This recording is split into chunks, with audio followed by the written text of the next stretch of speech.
There has been uncertainty, unrest, and war in Sudan. Two military facets are fighting with each other. The military versus rapid support forces. Now, it almost looked like it's just division in the military until the president of Sudan came out and said, it could be division in the military. It could be that we're having issues internally, but also we cannot overlook the fact that there's Western interference with the conflict, unrest, and war in my country. And if we allow this to continue, guess what? That conflict is going to spill over to the rest of the African continent. I would like to assure you that the danger of this war is now a threat to regional and international peace and security. For those rebels have sought the support of outlaws and terrorist groups from different countries in the region and the world. This is like the spark of war, a war that will spill over to other countries in the region. Regional and international interference to support these groups is crystal clear by now. This means that this is the first sparkle that will burn the region and will have a direct impact on regional and international peace and security. Hello there, how are you doing? Welcome again to another episode of our conversations. My name is Ondiro Oganga. I'm a business journalist by profession and a digital content creator. I love coming on here and having conversations with you guys about Black people, Africa, our empowerment, and how we can rise up and take our rightful place at the global stage. Connect with me on social media at Ondiro Oganga on Facebook, Instagram, and Twitter. Again, nothing makes me more happy than going on my social media, opening my DM, and I find some of you have sent me messages of what you think about some of the videos that we've posted on here. It means a lot to me that the work that we're doing and the cause that we're championing is getting out there, it's reaching people, and people are beginning to see things from a different perspective, because that's all we want. We're just saying, give us the benefit of doubt. Do not believe every single thing that you consume from Western media. This series is like data series. Before I come here to talk, I've done my research, and I want to also share this research with you, because to decolonize narratives, you need to come with facts. You know, when other media houses are feeding you whatever it is that they're feeding you, they make it so believable. And so I've realized that sometimes it's very important to also come out here with the hard numbers, so that the next time you hear something, you remember of the research and the numbers that you heard on the channel. The president of Sudan spoke at the United Nations General Assembly, and I like the fact that African leaders are not necessarily dancing in a manner that pleases the West. We've gotten to a place where we understand that we have to speak for ourselves and we have to stand up for ourselves. Because if you don't, it's you and your people that continue to suffer. There has been conflict in Sudan. Initially, the two forces, the military and the rapid support forces, had joined forces and they wanted to overthrow the government. But then there were issues between them, and now they've split and they're two factions, and they're now fighting each other. The irony of war, or the ugly side of war, is that it spills over. It spills over and it hurts people, you know? So we are seeing now situations where the Sudanese military, which is controlled by the top commander and de facto leader, General Abdel Fattah Burhan, and his former deputy, General Mohammed Hamdan, a former camel dealer, well known as Hemedti, who leads the paramilitary rapid support forces. So it's the military versus the breakaway faction. Again, like I said, you know, sometimes it looks like this thing is news, and it's sad.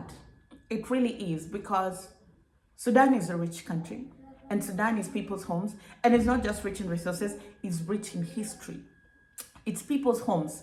And because of the war that has been going on for several months now, there is unrest, there is instability, there's a humanitarian crisis. An estimated 15 million people in Sudan face acute food insecurity. Sudan had its challenges before the war, but now it's just escalated. It's escalated. And you know, nobody can help them, because when there's war, nobody wants to risk their lives unless they reach a ceasefire and decide to help people. Listen to this again. More than 5.25 million people have been uprooted from their homes. People have had to leave their homes. All for what? All for what? And if they were just fighting for independence amongst themselves and they have internal issues, fine.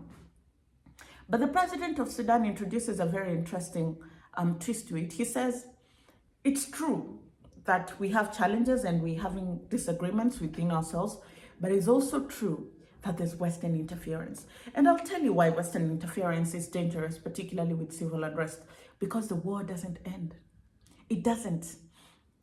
When the West is involved, you might think that they're helping you, but they're not helping you. They're helping themselves.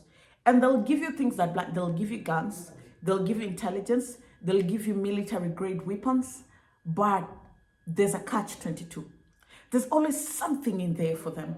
And that's the thing that the people of Sudan should sit down and ask themselves. Why is it that several months later, we're still waging the war? Where's the money coming from? Where's the money coming from?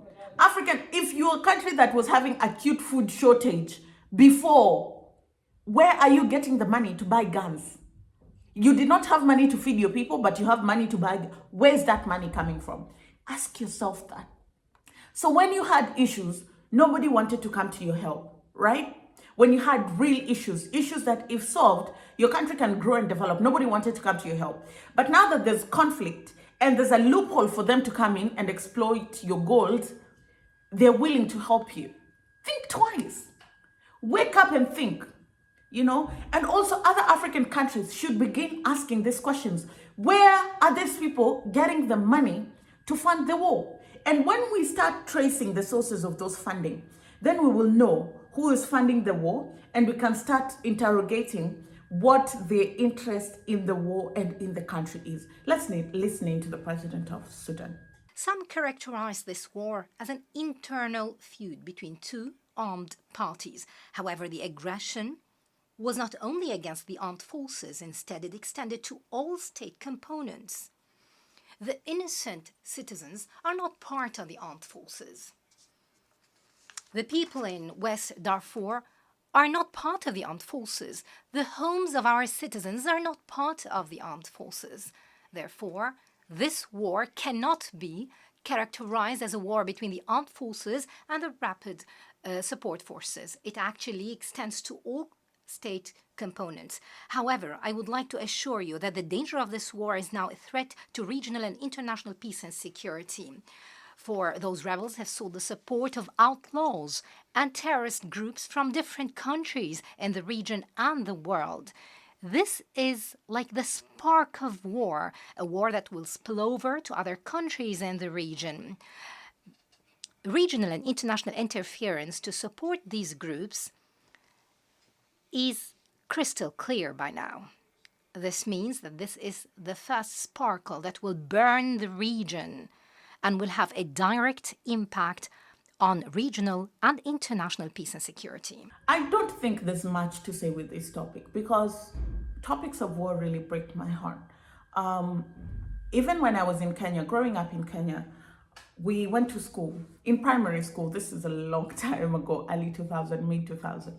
I went to school with some Sudanese students. I still remember their names until today. And I always wondered, why are they here? There was still unrest back then.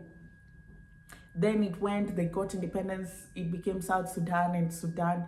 You're still having conflict. Seriously, 20 years later, at what point do you say, now let's develop our country?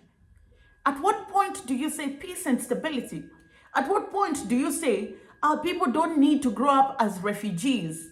Those guys grew up in Kenya and they got Kenyan education and they've gone to live great lives. But you robbed them of an opportunity to be Sudani kids. They had to grow up as Kenyan kids. Really? For what? For what? If violence was the answer, all these Western countries would be at war with themselves and with each other.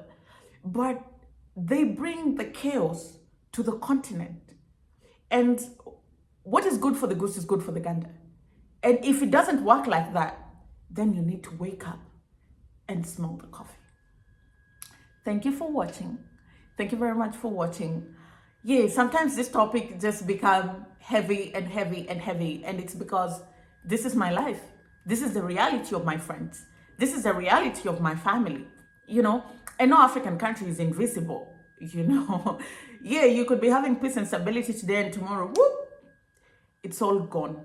And if we, injustice anyway is injustice everywhere. If we don't talk about it today, tomorrow, the same thing will befall you and nobody will speak on your behalf.